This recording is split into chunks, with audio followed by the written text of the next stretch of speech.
Morning बच्चों। कल हमने आनुवंशिकी लेसन के अंतर्गत आपको मेंडल का जीवन परिचय पढ़ाया। उससे संबंधित जो भी बातें थी वो आपको समझाया गया। आज पढ़ते हैं मेंडल की सफलता के कारण। मेंडल ने जो संकरण प्रयोग किए हैं जो कि उद्यान मटर या पायसम सेटाइलम पर किया था, तो उसने जो संकरण प्रयोग किए उसका जो निष्कर्ष निकाला, नियम जो दिए, उसमें सफलता कैसे मिली, उसके मूल 3 कारण हैं। वो देखते हैं कारण। पहला कारण देखो, मेंडल ने क्या किया है। मेंडल ने एक समय में एक ही लक्षण की वंशागति का अध्ययन किया है। कोई भी एक लक्षण ले लिया और उसी का अध्ययन किया ताकि उस पर अच्छी तरह से अध्ययन किया जा सके, उसके परिणामों को जाना जा सके। अगर एक साथ 2-4 लक्षणों की वंशागति का अध्ययन किया जाता तो उसमें कठिनाइयां उत्पन्न होती, उसको सरलता से ज्ञात नहीं किया जा सकता था। इसलिए मेंडल ने एक समय में क्या किया, केवल एक ही लक्षण की वंशागति का अध्ययन किया। दूसरा सफलता का कारण है इनमें, मेंडल ने अपने संकरण प्रयोग के लिए जो भी आंकड़े जो थे या परिणाम जो थे उनका सावधानी पूर्वक रूप से सांख्यिकी विश्लेषण भी किया, क्योंकि गणितीय मेथड है ये और मैथमेटिकल जो मेथड है उसके अनुसार सांख्यिकी शाखा जो है स्टैटिस्टिक्स बोलते हैं इसको, तो उसके द्वारा इसका विश्लेषण किया। तो विश्लेषण करने पर भी उसके परिणामों का जो निष्कर्ष है वो उसके प्रयोग के अनुसार सही आया। तीसरा कारण था, मेंडल ने अपने प्रयोग के लिए पादप का जो चुनाव है वो भी सावधानी पूर्वक किया, यानी उसने एक अच्छे पादप का चुनाव किया और ऐसे पादप का चुनाव किया जिस पर वो अध्ययन आसानी से कर सकते हैं। और तो इस प्रकार से मेंडल को इन 3 कारणों से उनको सफलता प्राप्त हुई है। अगला टॉपिक देखो, मेंडल ने जो अपने संकरण प्रयोग किए उसके लिए उन्होंने जो उद्यान मटर पौधे का जो चयन किया था उसके क्या कारण हैं, उसने वही पौधा चयन क्यों किया या पायसम सेटाइलम का चयन क्यों किया।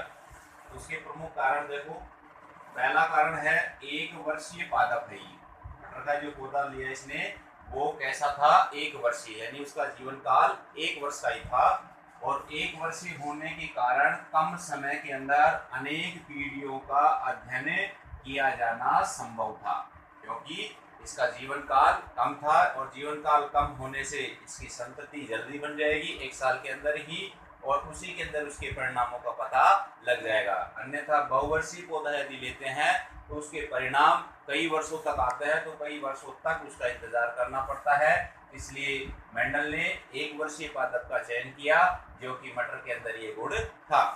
दूसरा देखो, द्विलिंगी पुष्प होने के कारण इसमें स्वपरागण के द्वारा समयुग्मजी पादप या शुद्ध वंशक्रम सरलता से प्राप्त किया जा सकता है।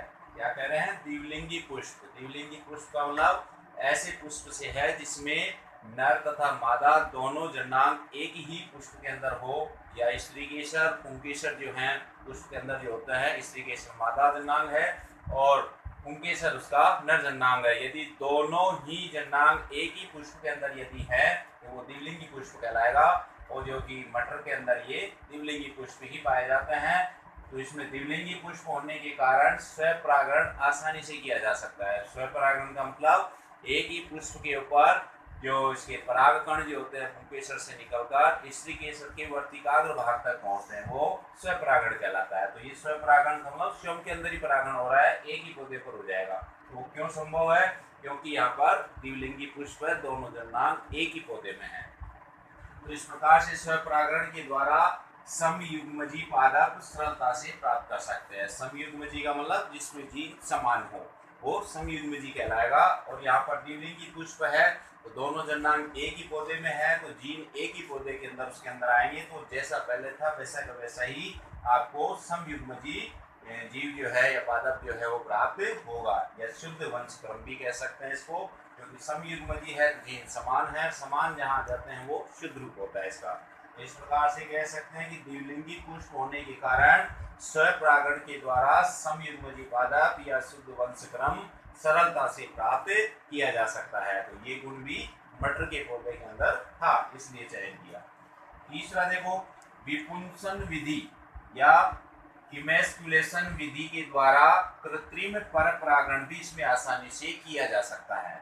इसके अंदर स्वपरागण तो हो ही रहा है, साथ में परपरागण भी किया जा सकता है, यानी दूसरे इसी जाति का दूसरे पौधे से भी इसका परागण किया जा सकता है या दूसरे पुष्प से करवाया जा सकता है, तो उसको परपरागण बोलेंगे। तो परपरागण की घटना भी इसमें आसानी से की जा सकती है, जिससे उसके विपरीत परिणाम जो भी आ रहे हैं, उसके क्रॉस से जो भी लक्षण आएंगे या संकरण से जो लक्षण आएंगे, उनका अध्ययन भी किया जा सकता है। तो इसमें दोनों ही तरीके हैं, स्वपरागण के द्वारा भी परिणाम देखे जा सकते हैं और परपरागण भी इसमें आसानी से किया जा सकता है। इसीलिए मेंडल ने मटर के पौधे का चयन किया। तो 3 कारण ये हैं। चौथा कारण देखो,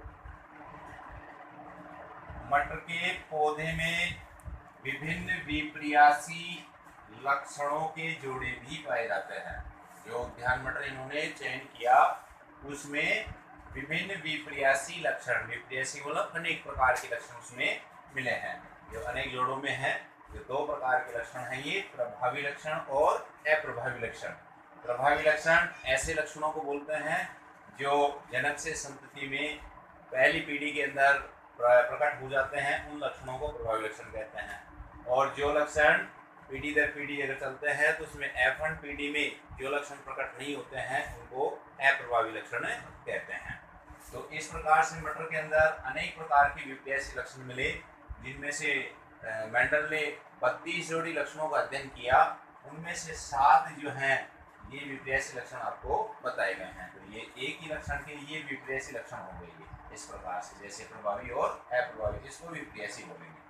तो पहला देखो, पादप की ऊंचाई या लंबाई। पहला लक्षण जिसके 2 विपर्यासी कौन से बताए हैं, लंबा और बोना। अब इनके संकेत भी ध्यान रखना, ये इनके नाम है और ये इनकी जीन है, जो जीन उपस्थित होते हैं इसके, वो कौन से जीन है वो संकेत के रूप में दर्शाए हैं। जो प्रभावी लक्षण के ये जो संकेत दर्शाए हैं, ये भी ध्यान रखना, ये इनकी मीनिंग के अनुसार है। तो अंग्रेजी में जो मीनिंग होती है इनकी, इसे लंबा को टेल बोलते हैं, तो उसके अनुसार टी ले लिया है। ऐसे ही कक्षीय है, इसको एक्सियल बोलते हैं, इसलिए ए ले लिया है। ऐसे ही फूली हुई, इसको इनफ्लेटेड बोलते हैं, इसलिए आई ले लिया है। ऐसे इसको हरा के लिए ग्रीन, जी आ जाएगा। ऐसे बैंगनी के लिए वॉयलेट, बी आ जाएगा। गोलाकार के लिए राउंडेड, आर आ जाएगा। और पीला के लिए येलो, वाई आ जाएगा। तो ये जो अक्षर लिए गए हैं ये मीनिंग के अनुसार ही है, पर ध्यान रखना ये जो दूसरे साइड के अप्रभावी लक्षण हैं ये मीनिंग के आधार पर नहीं होंगे। इनके जो संकेत दिए गए हैं वो इनके प्रभावी लक्षण से, देखो मिलान करके देखें तो इन दोनों में केवल अक्षर छोटे बड़े का फर्क आ रहा है। तो यहाँ बड़ा अक्षर मीनिंग के आधार पर ले लिया है, इसमें मीनिंग का कोई आधार नहीं है। यहाँ जो अक्षर लिया है उसी का छोटा रूप दिखा गया है। तो सभी में ये ध्यान रखें। तो पहला आ गया अपना पादप की ऊंचाई या पादप की लंबाई, जिसके 2 लक्षण हैं। जिसमें प्रभावी लक्षण है इसका लंबापन वाला, जिसको बड़े टी से दर्शाएंगे, और अप्रभावी लक्षण है इसका बोना, जिसको छोटे टी से दर्शाएंगे। ऐसे पुष्प की स्थिति 2 प्रकार से हो सकती है, कक्षीय या अग्रस्त। कक्षीय जो है उसको ए से दर्शाएंगे, बड़े ए से, और अग्रस्त को छोटे ए से। कक्षीय का मतलब जो कि पौधा जो होता है तो उसके साइड में जो पर्व संध्या या पर्व जो बनती है, वहां पर यदि इसमें फूल लगता है साइड में, तो वो उसका कक्षीय कहलाएगा, कक्षीय पुष्प कहलाता है वो। और यदि वो ऊपर की ओर चोटी पर यदि फूल लग रहा है तो वो अग्रस्त या शीर्षस्थ पुष्प कहलाएगा। तो इस प्रकार से पुष्प की 2 प्रकार की स्थिति होती है। यदि कक्षीय है तो इस प्रकार से बीच में आ सकता है, यानी डाली के कहीं भी बीच में आएगा, तो वो कक्षीय रूप होगा इसका। और यदि उसके टॉप पर आ रहा है वो, या टर्मिनल भी बोलते हैं इसको, तो यहाँ पर यदि आ रहा है तो ये कहलाएगा कक्षीय अग्रस्त या शीर्षस्थ। इसी प्रकार से फली की आकृति भी 2 प्रकार से लक्षण बता रही है। इसमें फूली हुई हो सकती है और संकीर्णित हो सकती है। संकीर्णित का मतलब दबी हुई, चपटी, इस प्रकार से। तो फूली हुई यदि है तो उसको आई से दर्शाएंगे, और संकीर्णित यदि है तो उसको छोटे आई से दर्शाएंगे। जिसमें फूली हुई जो है प्रभावी लक्षण है और जो संकीर्णित जो है ये अप्रभावी है। इसी प्रकार से देखो, फली का रंग जो है हरा रंग, इसका प्रभावी लक्षण है, जिसको जी से दर्शाएंगे, बड़े जी से। और अप्रभावी जो इसका है वो है पीला, जिसको छोटे जी से दर्शाएंगे। ऐसे पुष्प के रंग की बात करें तो बैंगनी रंग जो का पुष्प जो होता है वो प्रभावी लक्षण होता है इसका, जिसको बी से दर्शाएंगे। और इसका अप्रभावी लक्षण जो है वो है सफेद, जिसको छोटे बी से दर्शाएंगे। बीज की आकृति की बात करें तो इसमें प्रभावी लक्षण होता है, बीज की आकृति में गोलाकार जो आकृति है वो इसका प्रभावी लक्षण है, और झुर्रीदार जो है वो इसका अप्रभावी लक्षण है। गोलाकार को बड़े आर से दर्शाएंगे और झुर्रीदार को छोटे आर से दर्शाएंगे।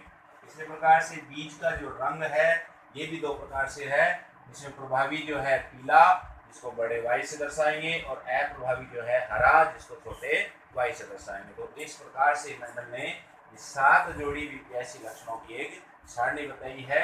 इन्हीं के आधार पर आपको आगे संकरण समझाएंगे। उन संकरणों में उदाहरण जो लिए जाएंगे, वो लक्षण जो लिए जाएंगे, वो यहीं से उठाकर आपको पेपर में पूछे जाते हैं। तो इनको याद करें, अच्छी तरह से समझ कर इनको ये कोशिश करें।